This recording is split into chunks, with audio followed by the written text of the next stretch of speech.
Good afternoon, everyone, and welcome to the second plenary of today. Hope you've had a lovely day already, and the fun is just about to begin. And in this plenary, we will explore the future of the circular economy through the eyes of young leaders. In a minute, a diverse range of powerful voices will step on stage and challenge the way we currently understand the circular economy, and they will share their perspectives on a circular future which is centered around social, cultural, and environmental justice. These crucial viewpoints by young leaders will broaden the horizon of what an inclusive, equitable, and sustainable future may entail. These changemakers are not just here to participate and listen. Instead, they are joining us here today to take action and really shape the dialogue on circular economy and the future that we're building here together. Circular economy should really be about the long term. And when it comes about thinking about the long term, we really need intergenerational collaboration and inclusion of youth. Therefore, I believe that this should be at the heart of discussions about circular economy. I hope that after this session, we can all agree that inclusion of youth in our work is valuable, as it provides fresh and innovative ideas, which is something that we truly need when it comes to creating sustainable societies. But before we get started, we want to highlight the youth organization that has built this plenary and made it all happen. Global Youth Biodiversity Network, Asian Youth Organization, Generation Climate Europe, Regeneration 2030. Thank you for all. Exactly. Woo. Well done.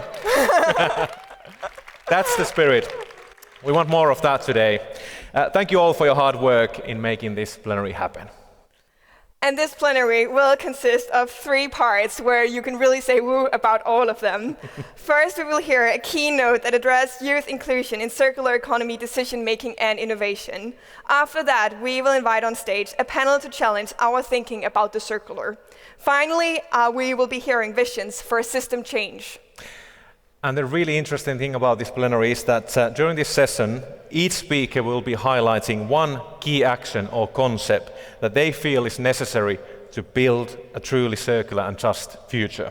Although not a single element alone will build the future that we want, I think that together these ingredients could build a recipe for a just and circular future.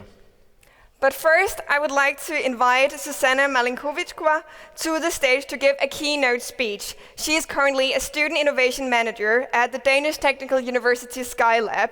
Before that, she has co-led the Catalyst project, which is a Scandinavian-wide transition initiative to engage students, researchers, and youth movements in the transition to a circular economy. And her secret ingredient to making a truly circular and just future is clarity. I look very much forward to hearing more about that. Welcome to the floor, Susanna. Thank you so much. And welcome, everybody. My name is Susanna, and as was said, I come from Denmark, from the Danish Technical University, where I work at DTU Skylab, which is the innovation and entrepreneurship hub at the university. And in my role as a student innovation manager, my days are kind of filled with circular design, climate change, sustainability, universal design, but most importantly, they are filled with students and young professionals. And throughout the many events we are organizing, such as workshops and masterclasses and innovation sprints, I got to engage with them quite a lot. And most recently, I've had the opportunity to engage with them through a Nordic-wide project called Catalyst, which aims to mobilize youth changemakers as catalysts for circular transition. And being given this opportunity, I've had a chance to disseminate our knowledge and share new tools and teach, but also to learn myself and learn what young students need, what they want to know, what they don't want to know, and what they are tired of hearing. And I'm very happy to share that with you here today. But before we do that, I would like to reflect a bit on how many times you have said yourself that the youth are the drivers of the circular transition. And how many times you have said that to a young person. You know, you are going to be driving that. Because in my book, it's a pretty popular saying, and I myself have heard it more times than I can count. And whenever I do, my mind kind of goes, yes, that's what we will do. We are going to change things. We are going to change the status quo, and we are going to make this shift happen so we can live in a better and fairer society. But at the same time, these words actually carry a lot of stress in them and pressure, because more often than not, we are left to our own devices to make that happen and to figure it out and to come up with these bold ideas to change the world. And then when we come up with them, we are being told that they are too bold. So what is happening? It is true that our generation is more engaged with the topics of climate change, societal justice, and global equity. So you could say that we are very driven, and that is definitely true. But at the same time, we experience more stress, more anxiety, and more of this feeling of doom, because we've been left in a world destroyed by the previous generations and without a clear roadmap on how to get out of it. So yes, we definitely are the drivers, because we want to do it, because we have to do it, and because we've been told that we will do it. But we don't know always how to make it happen. And in my work, I very often experience that people want to contribute to the circular transition, but they don't always know where to start. And they don't know not only where to start, but how to start, who they can talk to, who they can trust, who's telling the truth, who's not telling the truth, and which information is accurate or how to check it. So in a nutshell, information out there is very complex, and it's hard to find what we need to find or what we can do to do something about it. And then imagine if we get that information and we imagine a circular future we want to design. But sometimes we don't know how exactly we can do it, and we are stuck as a society at this point where we have our goals and we have statements, what we need to do, and we are very good at talking at a macro level about these global issues, but sometimes we have a hard time looking in and zooming in and actually saying, we will do this, but this is how we'll do it, and actually showing people that we have done it and how. So what is it that we actually need? First of all, we need more allies. We need more low-barrier opportunities for young people to engage with circular economy, and for anyone, for people with zero experience or people with years of experience. We also need clear examples, so we can study how things have been done and actually practice in real time. We need to engage with companies outside of our organization, and we need to come together to create new solutions together. We need to learn new practical skills to support our mission, and not just be surrounded by theoretical knowledge that's going to get us nowhere, or somewhere, but not exactly where we want to go. And we need to embed circular economy in our educational system, because only then we can actually change our ambition into action. So, we need to know what the heck is going on, and we need to find clarity in this chaos of complexity. Thank you. Thank you so much, Susanna. Thank you. Well, hello, Helsinki. How are you all this afternoon? Oh, come on. I'm Leila Rajarlu. I'm a designer, sociologist, and entrepreneur, and I have the great pleasure of being your moderator for this first panel this afternoon. But before I invite onto the stage my fellow speakers, I have a question for all of you. And this requires for you to get your technology out of your pocket and open that app that you've been told to download. Now, the thing about being on a stage is I can see you all. So if you're not doing it, then you get bad points for non-participation. So those at home can also do it. Open the app, then click on the chats and polls, and then we are in the summer room, for those of you at home as well, in case you were wondering. And then you need to click on poll. And from there, you will see a question, an important question, which is, have you, in your work, actively and significantly engaged youth in your circular economy and nature decision-making?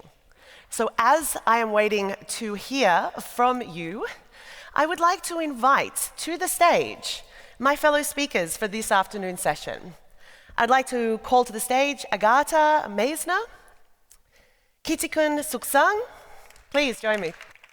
A round of applause is always invited. And Audrey Estaco. Yeah. So, hopefully you've all done that app, and we will be seeing the results very shortly. Alrighty, so, oh, no, yes, wow. It's like watching a really slow snail race.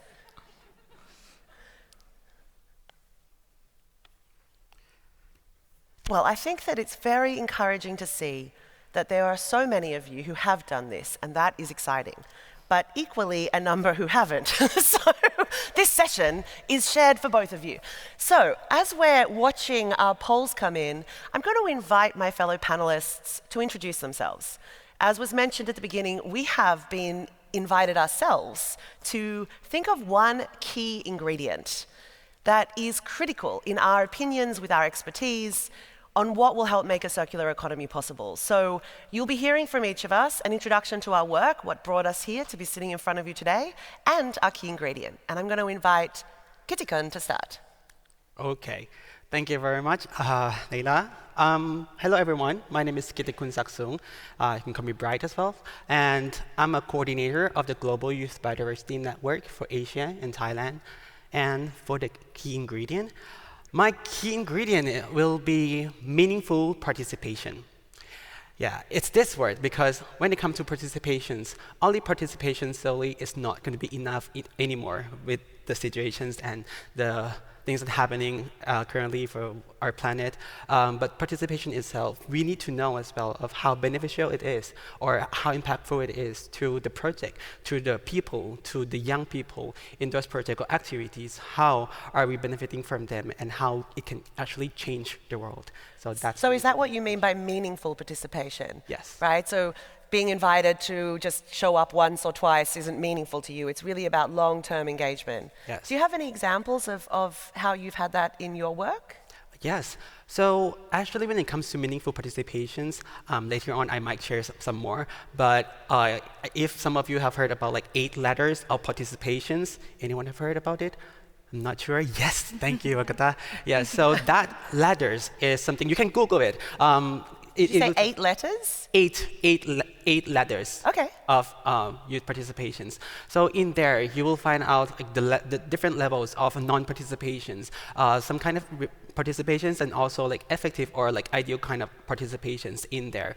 For some example in that, maybe I'll give 2 of it. The first one, if it's not the participations, it could be something that when you organize some of the events with the young people, it might seem like you prepared everything. You ask the young people to stand there, give a note, and then say this, and then yay, and then good job, Photo and then come opportunity, back. bye. Yes, bye, and that's it. And young people would be like, what am I doing here? Something like that. And that could be something as Feels not. insincere. Yes. Right? When you're just asked to come along, Yes. you know, be mildly representing and then not actually being at a Yes. table where there's conversations or being able to contribute to Exactly. the meat of the conversation. Or even giving the opinion but not taking forward, or even the feedback. And that's kind of like, why are we here if it's not taking forward or it's not really like taking into considerations. And the ideal one, if you're talking about it, it's more like young people and the people from different generations can work together from the start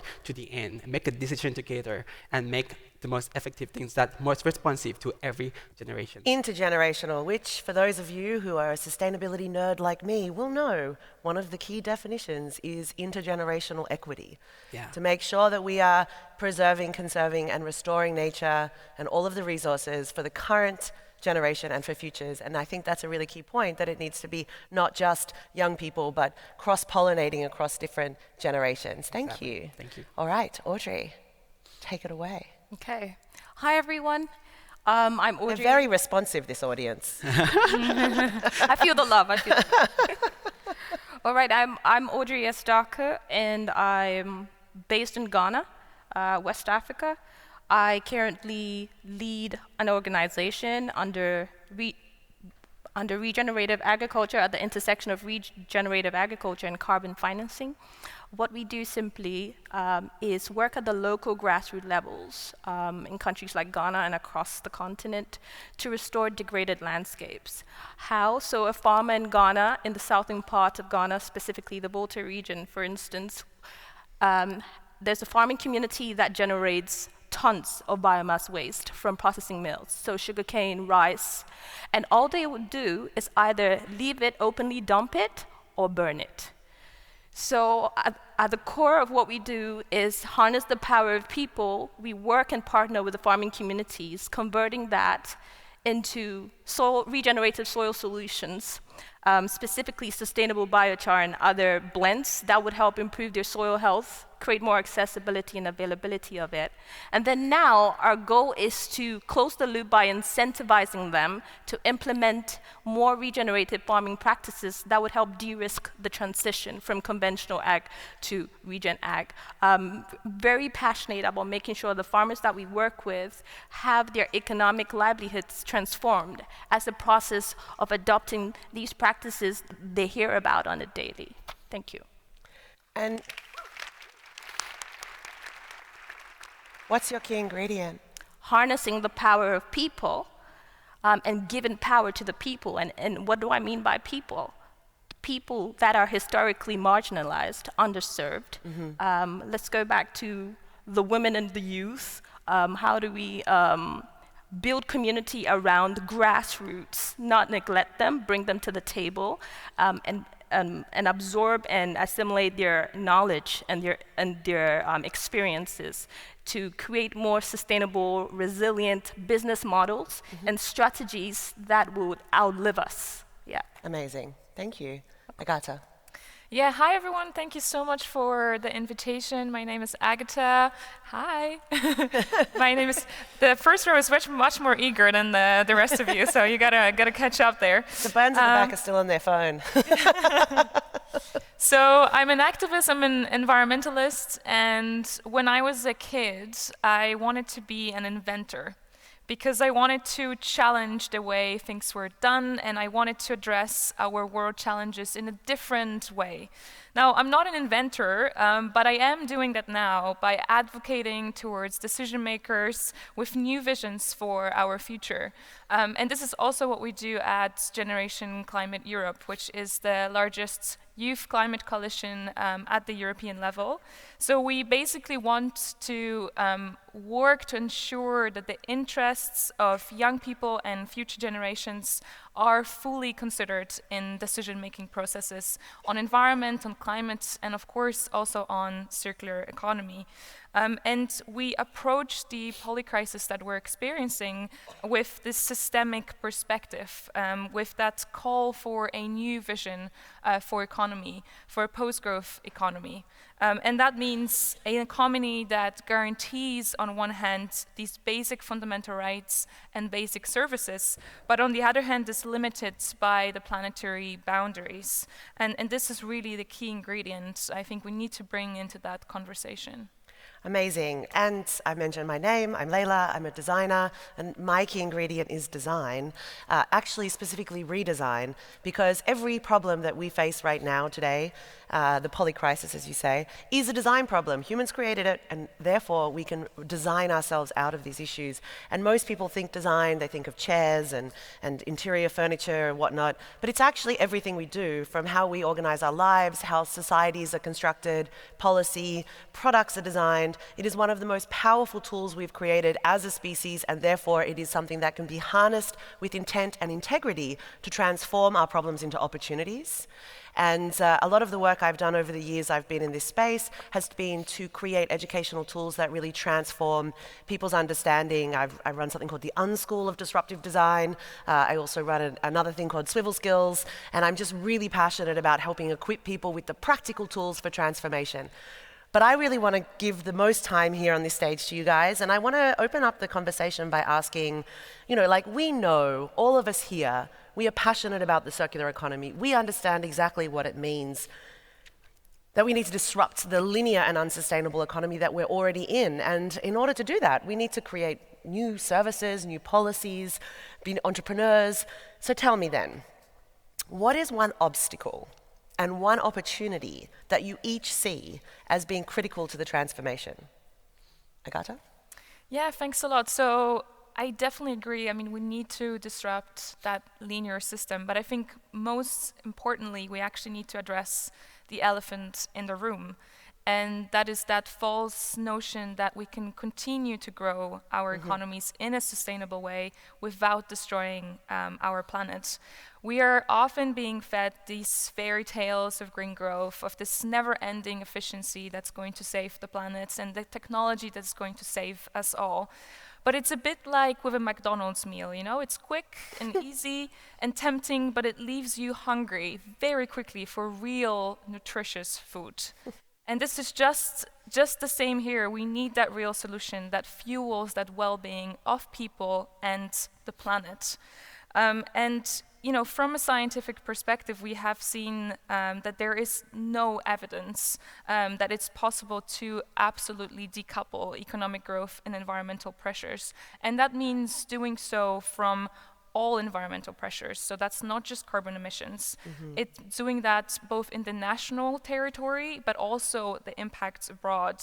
And it's doing so in a pace that is sufficiently fast to avoid the ecological collapse. And all of that needs to be maintained in the long term. It doesn't matter if it happens in a day or in 3 days. It is something that needs to last for a long time for future generations as well.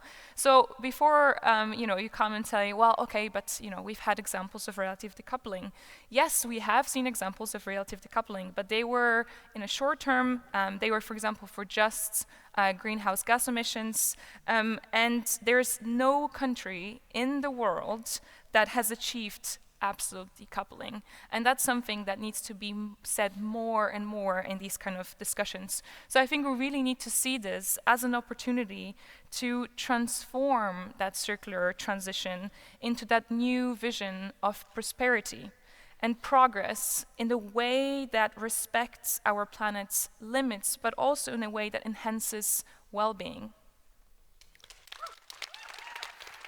Now they're warming up. Excellent, thank you. Audrey? I would just focus on the art part. I think the science is clear. We know that the linear economy is creating a lot of massive issues and challenges for us. So it's important that we look at the art. What do I mean by the art? How are we getting in touch with the people at the front lines? How are we building the power of community and creative collaboration, and ensuring that, for instance, as we work at the grassroots levels, how are we looking at synergizing local resources, like the way we harness the power of the biomass waste? How are we galvanizing resources, local knowledge from the communities, and making sure that they are heard. They're heard. They're brought to the table in order to get them to move away from building the fragments of the linear economy. So I would say that the barriers here would be that there's a lack of power for the people and the communities that we work with, and power to the people. So I would say making sure that the opportunity there is making sure that there's access to resources, finance, investment, capacity building for a lot of the local communities to propel them. I think there's a lot of blind spots that exist in understanding the beautiful diversity of community and cultures around the world. We're all here in Europe, so therefore, even if we're not from Europe, as you might have figured out, I'm not, I'm Australian, we have, unfortunately, a kind of Eurocentric worldview, and our media and the information, the innovations we see, they're amazing, but they're from here. And there's so much happening in Africa, in Asia. There's so much on the ground in innovation, technological development that we're just not seeing in our media or on our social media. So therefore, we're not getting that kind of expanded perspective. And so it'd be great to see how those of us in the room who are advocates for advancing the circular economy globally, because we cannot have one country being fully circular. It doesn't work like that. We're in an interconnected system. So I'm interested in what your contributions are to this, Kritikun. Yes. So I think my point might be continuing from Audrey. Apart from bringing people to the table and finding solutions together, I think one missing thing is that we're still lack of the methods to create and effectively monitored participation. Because if we're we're talking a lot about the importance about bringing different people from different perspective, expertise, culture to the stage to make a decision and things like that. But how these things actually like create value or make it convince from the business or like financial sector, like have the data for them to actually make easier a decision. I think that might be something that is missing. And actually, when it comes to participations, actually there are quite a lot like being more and more of the tools that is available nowadays. For example, if it comes to you, because it's like we're all youth, right? I'm not sure if how many of you have heard about, 8 letters, we have talked about it. And the other one, may I ask how many of you knows the definitions of youth in your country? Ooh. For those at home, not many people are raising their hands. Oh, yeah, So I see some over there. Okay, nice. Okay. I think I'm technically not a youth in my country. But don't tell anyone. There are actually like various like definitions of youth, depends on the countries and the context as well. Some countries even have different definitions in different districts. So it's quite varied. So it's best for you to understand what's the definitions and what's the capacity and the potential of the young people in your country in different age.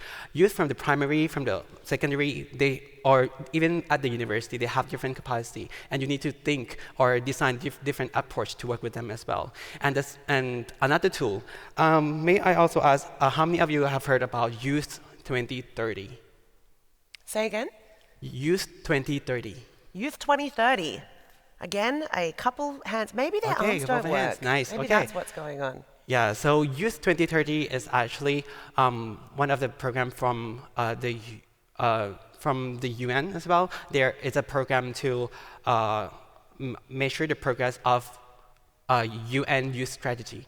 So in this Youth 2030 scorecard, if you like search it on the internet, you will find out like about 19 set of indicators on youth where different UN agencies are working on that, and then you can see how it can be adapted to your projects and activities as well. And lastly, come on, we've done 2 already. Hold on to that. Okay, I'm going to ask you for a final one. Okay. I have to move on for a minute, but Okay. I love that you've just got 20 solutions to these problems. Okay, moving on. I want to ask the panel, and either any of you can respond to this. Tell me, we've been here for a whole day now, with some amazing speeches and incredible people to, have coffee with and talk to and connect to. But tell me, is it a lot of hot air, a lot of blah, blah, blah? Do you guys see that there's tangible, progressive solutions being discussed in these halls of power and influence? Well, Wow, the silence is deafening. Be honest. so let me maybe kick it off. Go for it. So, I do believe that this space is, and the World Circular Economy Forum platform as a whole is a really important space to bring, one of the most important circular economy actors, and it's really also an opportunity, I think, to use exactly those coffee breaks, to use exactly those discussion spaces to create those collaborations. At the same time, I think there's always a risk when a conference like this turns a bit into this festival of nodding. You know what I mean? When everybody just agrees and everybody's on the same page and everybody has these fantastic points and you're having a great time and it's a great energy, and then you kind of leave the room and you're wondering, well, if everybody agrees, then what change am I making here, right? So it's. I think this is an opportunity to, to be bold, to create a space where we can ask uncomfortable questions and be ready to disagree with each other with kindness, because that's really where that change happens. Oh, all the change happens at the edges. All innovation, all creativity. It's when you have that sweet spot of conflict or, something challenging that helps you push through and get to the other side. And that is where we're at. We know that we have massive challenges in front of us. But how exciting is that? I see this as the biggest opportunity of our time. And if you don't get excited and motivated by a challenge, then you're likely to ignore it. And therefore, unfortunately, probably not address it. What about you, Audrey? I think nature has thrived on the back of building community. So I certainly appreciate this gathering and audience because in as much as we are all individuals, we're brought together in a way where we can dot connect. We can also share ideas, but as well build community connections that would help us go back home and see how we can overturn the rich undertones of exploitation, colonialization, lack of welfare that is written in the linear economy. So I definitely feel that mimicking nature is important that we're building the community. So I see this hope because we're gathering, but then I think what we need to do is transition from building community and giving power to the people in the room, right, through resources, financing, capacity building to go make the change in their home communities. Action. Action. It's critical. Do. Now, I'm sure we are really, really wanting to hear us speak for the rest of the afternoon, but we have actually come to the end of our time. So before we leave the stage, though, I do want to ask you all to share one more key action that we can take. In fact, this is happening again next year, and so therefore you have a 12-month timeline to take on the action that our fellow panelists here are going to suggest. So please tell me, what one action can our participants take in order to really address some of these issues by the 2024 World Circular Economy Forum? Agatha. Well, I don't want to come back here next time and talk about exactly the same topics and exactly the same problems. So I do hope that this is also an opportunity for us to bring those new visions and to bring that new perspective. And like I mentioned, there is no circular economy transition without changing our economic system. So I do hope this is an action that can be taken to, because that means translating that into business models, that means translating that into the way we're educating our society, that means translating that into the way our governments make policies. And there are very, very concrete actions and very concrete steps that can be taken. If you've never heard of any of the terms we talked about today, I'm happy to have a chat afterwards and to have a discussion about how to also make sure that within these conversations we are including young people and future generations. Amazing. Kurikun. Oh, me, sorry. Yeah, now you can do that extra one you had. Yeah, sorry. Yeah, so for me, it would be not think about that without us. Maybe again. Not Say it think again. about us without us. Yes. Not think about us without us. Nothing about us without us. Yes. That's beautiful. Yes. I love that. Yeah. Nothing about us without us. And that applies to everyone. And before we go, Audrey, tell us, what's your one action? Co-create with those other front lines and ensure that they are reeled into the business model so that it's mutually beneficial and will create sustenance after we leave. Amazing. Join me in thanking my panel. Thank you so much.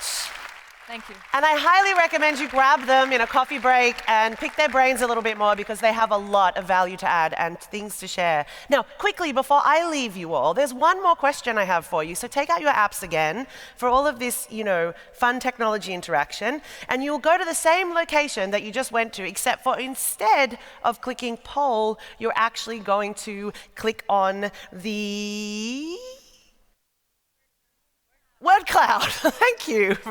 Thank you, support from the audience. The word cloud. And the question that I want to hear from you now after being inspired by our is a non-question. It is a blank screen.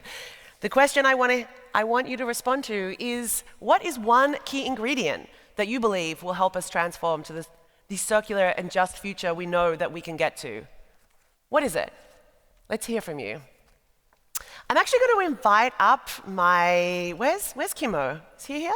I'm here. Oh, hey. How are you? Hiding in the corner. What did you think about these guys? Oh, it was sobering. Best panel yet, right? Fantastic, yeah. It was very good. Yeah, very good. And sobering. So many good thoughts that we need to So continue with. I'm going to let you invite your guests whilst we have the rest of the the audience contribute. I can see those of you who are not typing on a phone.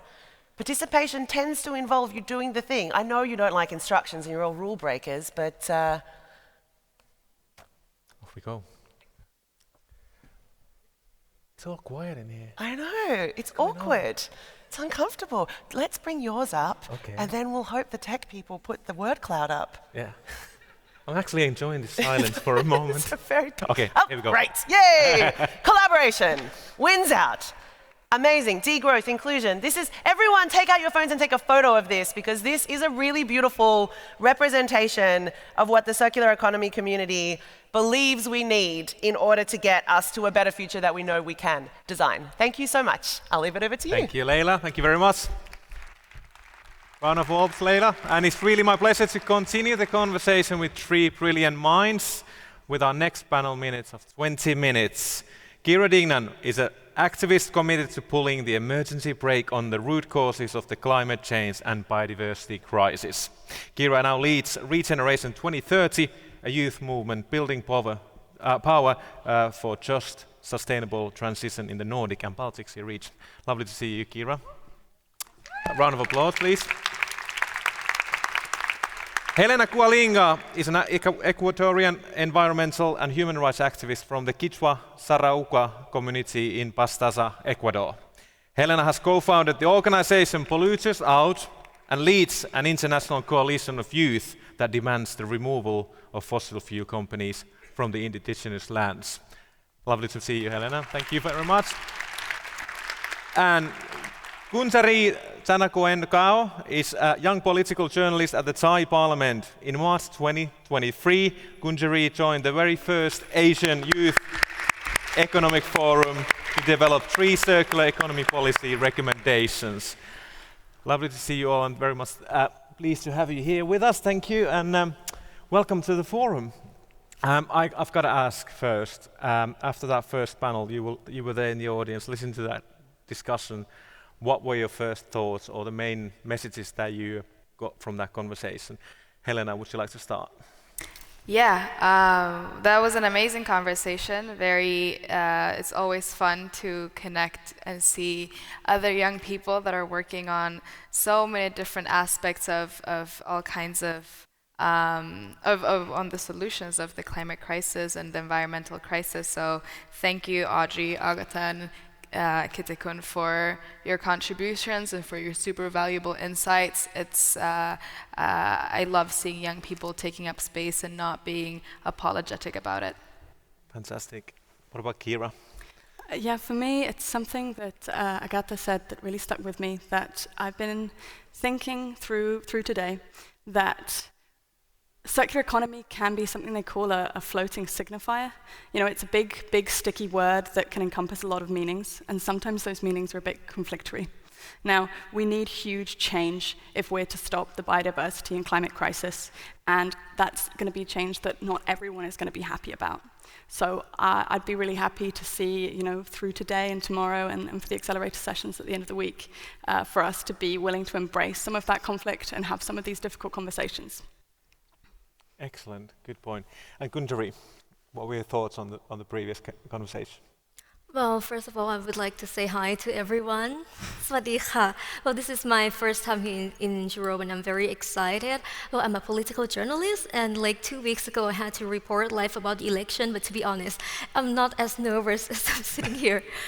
So, about the conversation today, well, my country, Thailand, is in the ASEAN region, and actually, like, our progress in the circular economy is not that advanced as you here in Europe. So to listen to all the conversations of the other panelists, I think I can see hope that I can bring this one like back to my country into the ASEAN region, and that one day we can be as advanced as you guys in the circular economy agenda. So there is that message of optimism that you bring with us. Right, obviously one of the key ingredients is, and the key element that we want to hear from you guys as well, is the key ingredient. What is your key ingredient for this transition from linear economy to the circular economy? Kira, would you like to share with us? My key ingredient is economic system change. Economic system change. Fantastic. What about Helena? Well, I think I'm cheating because I have two. I have joy, but I also have human rights. What's the second one? Human rights. Human rights. Fantastic. Joy and human rights. And then Kuntari, and then we go on to elaborating on why you chose those words or key ingredients. So mine would be youth platform. Youth platform. Yes. Fantastic. Let's start with Kira. Can you elaborate on your key ingredient? Absolutely. So I think the reason why we need economic system change is that if we want to build a fully circular economy, a fully sustainable economy, then we have to dismantle the drivers of the linear economy. Because otherwise, then circular economy is just marketing the apocalypse.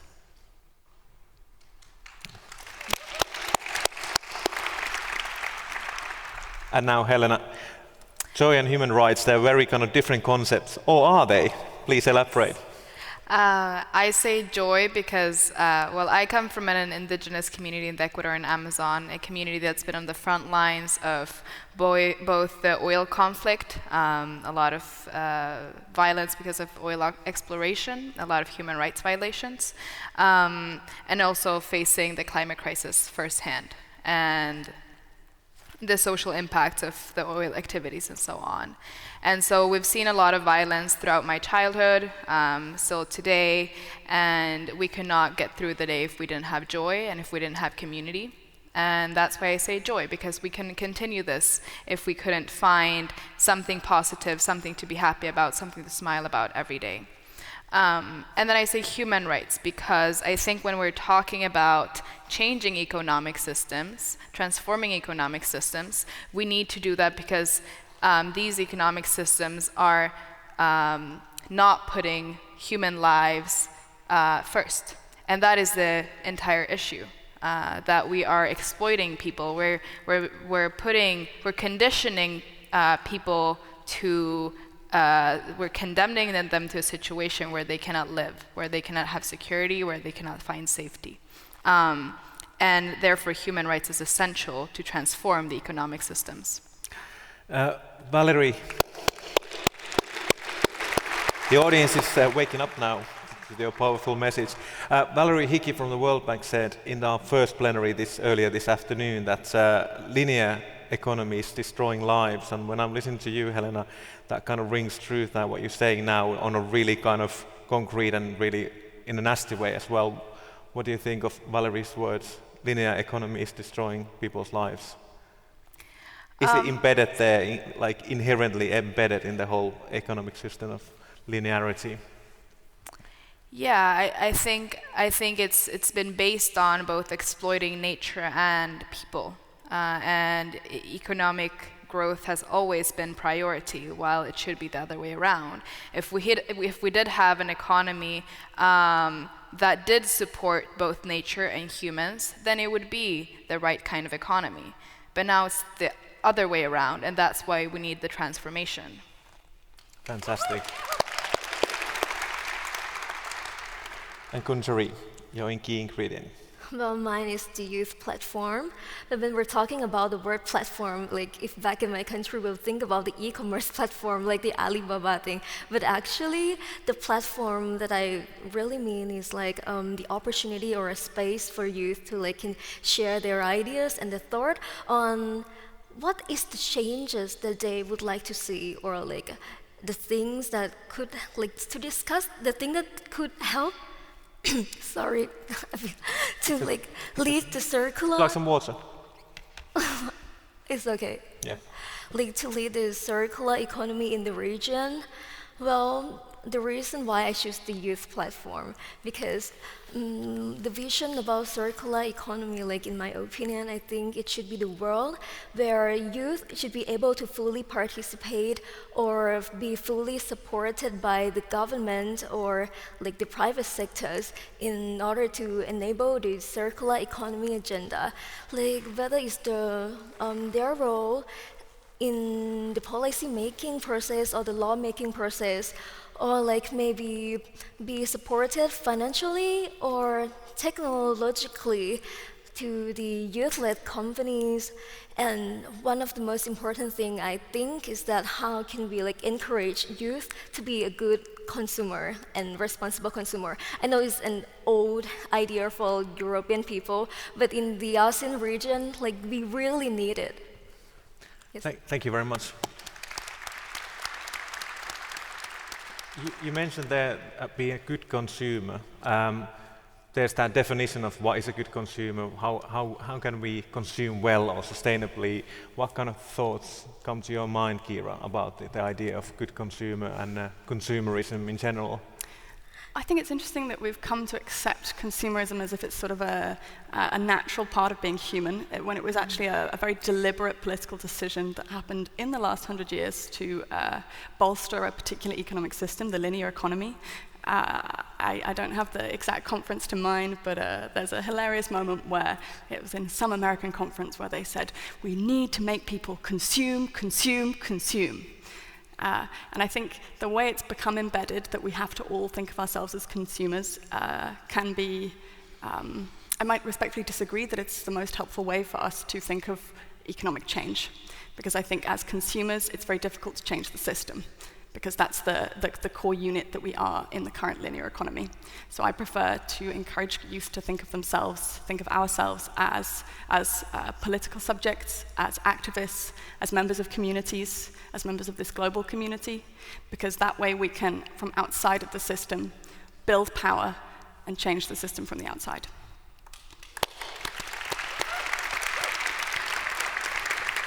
What are you thinking, Helena?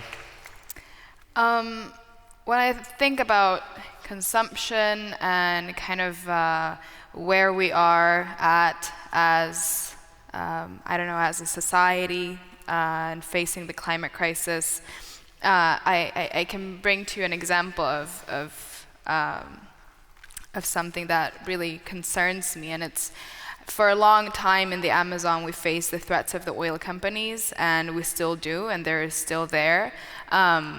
But now we also have the threats of mining companies. And the mining companies are incentivated by what's called the green transition, or the, I call it green colonialism, or green extractivism, because it's based on the same structures of systemic extractivism of lands and of frontline communities. I mean, indigenous peoples are being targeted specifically for the purpose of this green transition, right? And it's again indigenous people being stepped on in the name of this transition. So have we actually made a system transition, or is it just kind of a superficial transition to paint a good, better picture? And so I think that if we continue perpetuating the same systems of violence, we cannot actually get to where we want to be. The ambition is not good enough. It's not strong enough, and we need to do better as a society than to sacrifice human rights in the name of maintaining commodity and maintaining consumerism. We're basically now saying that, well, you cannot have a gas car, but you can have an electric car, and then everything is fine. But that is still at the cost of huge impact on human lives and on nature. And if we don't transform that system, well, then we will find us in another crisis in a few years that we don't know of, that can be equally as concerning as the climate crisis. And we're already seeing that with the biodiversity crisis, entire ecosystem collapsing, and these extractivist agenda of mining and so on is incentivating that and pushing that.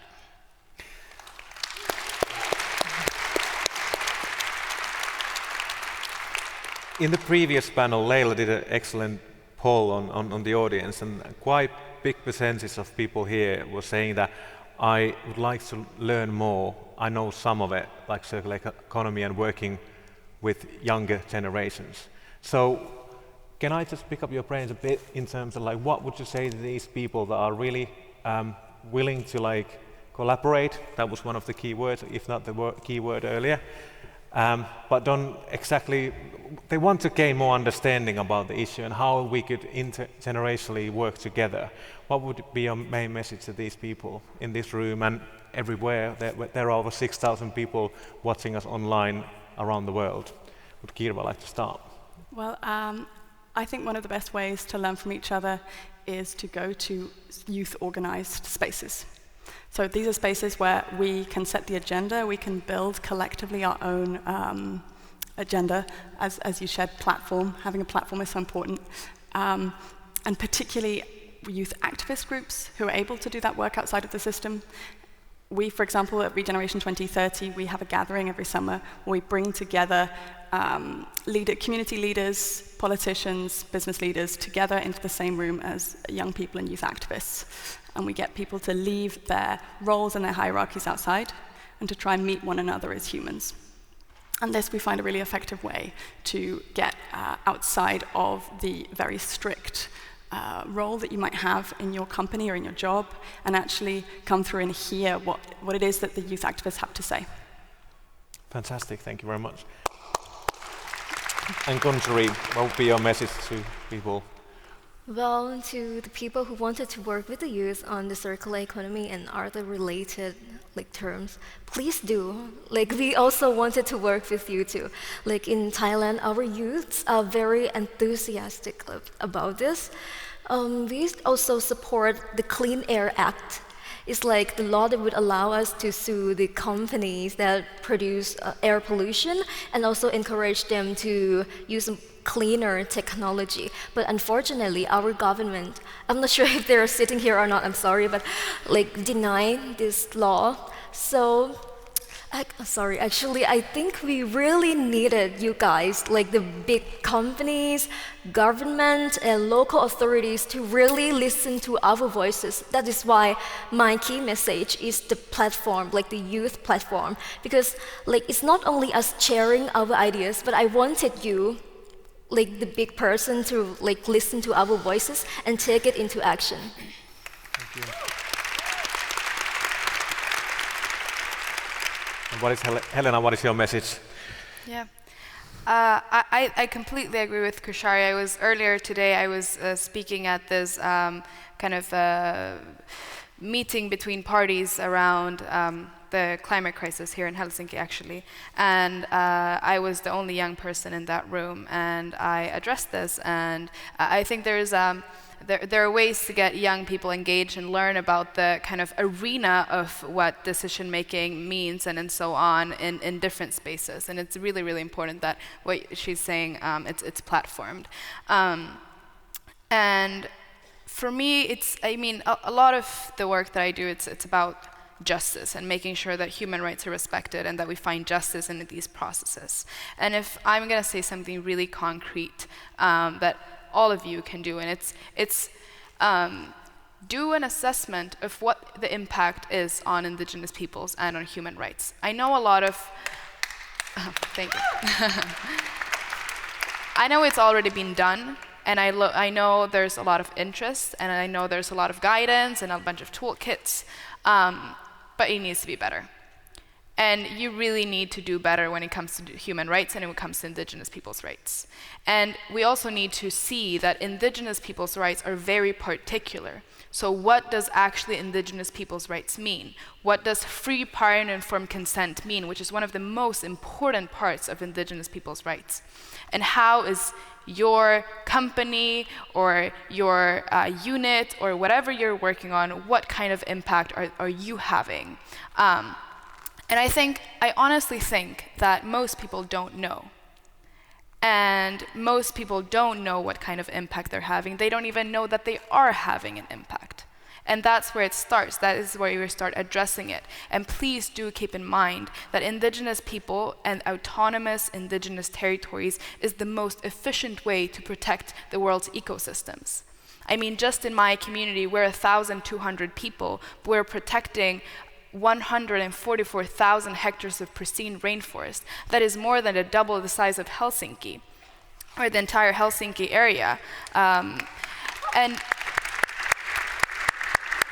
And so if you don't realize what kind of negative impact that you can be having, you're part of the problem. So let's choose to not be part of the problem and do an assessment of what you can do better in your type of work.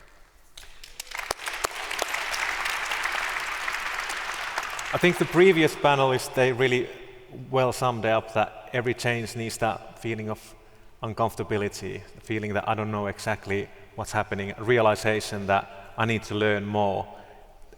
When I'm listening to you guys, it really feels that this is a concrete example of that. The systematic change doesn't only have to happen, it's not something like abstract, also happening culturally within us, among us. It's something that really, like something quite mental as well, that needs to happen, that we actually start looking at the world in a different manner.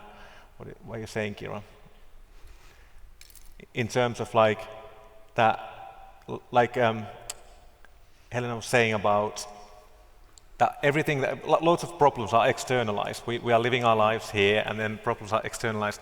For us to be able to change that system, we need to actually see a bit wider, see the wider world, and actually the implications that we are possibly causing.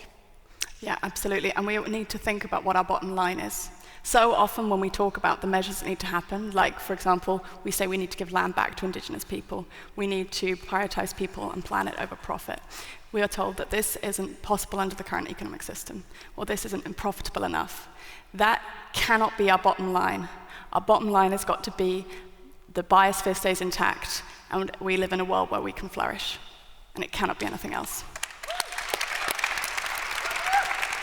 Still going back to Helena's word joy, you're still feeling strong and optimistic about the change that we're on its way, the transition is taking place.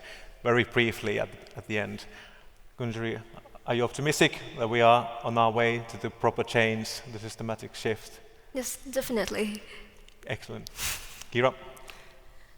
Cautiously. Helena? I think we can just be honest that we're not where we're supposed to be. We're not doing well. And I don't think we have to hide that. It's complete. People say that we'll all get negative and get sad, but no, we can't actually, this is, I heard you say it before, the former moderator, that there are even more reasons to be incentivized and passionate and motivated. But I also say that, when I go home in a few days and I'm going back to my community, I go back to a living forest, to crystal clear water, to the hut I grew up in the middle of the rainforest, very remote, no roads. I still have everything to fight for, then why should we give up right now? There's so much out there, and there's so much out there that has not yet been lost, so why give up right now? There's so much you can find hope anywhere you see, you just open your eyes. Thank you, Gunjari, Kira, Helena, for a fantastic conversation. Thank you very much, guys, for your participation. Let's give them one more round of applause.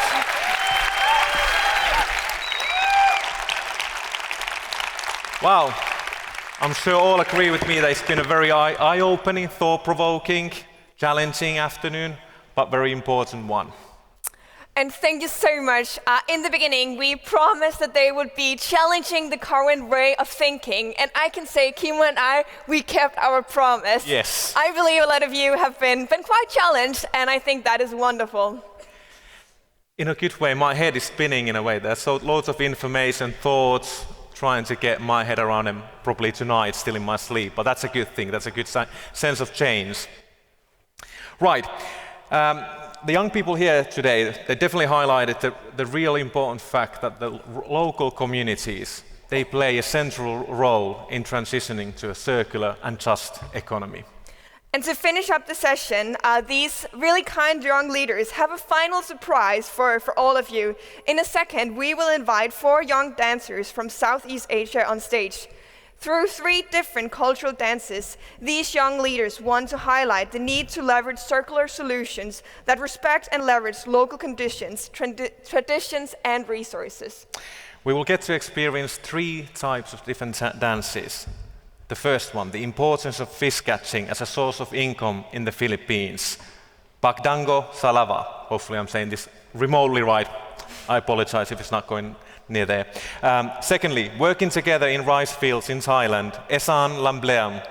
And seasonal harvest practices in Malaysia, Susamazau. The dancers want to remind us on how to reflect cultural connections we humans have to nature. We are part of nature.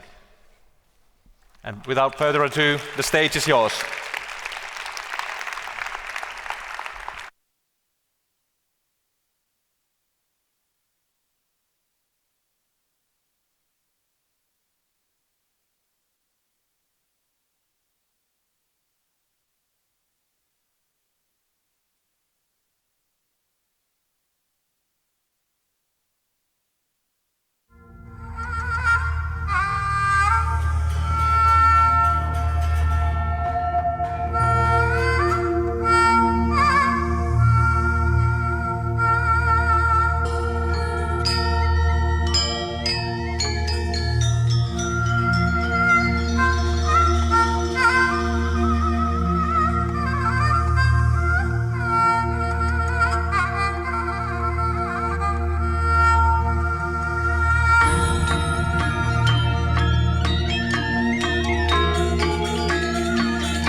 thank you so much to the wonderful dancers. I can say that I at least learned a few new dance tricks that I will be looking forward to using later on. In the name of honesty, I'm not sure. I'll try them later on tonight. But Anyway, I really loved how they managed to remind us to reflect on the cultural connections that we as humans have with the resources. And I really hope that this is a feeling that we will carry on for the rest of this forum.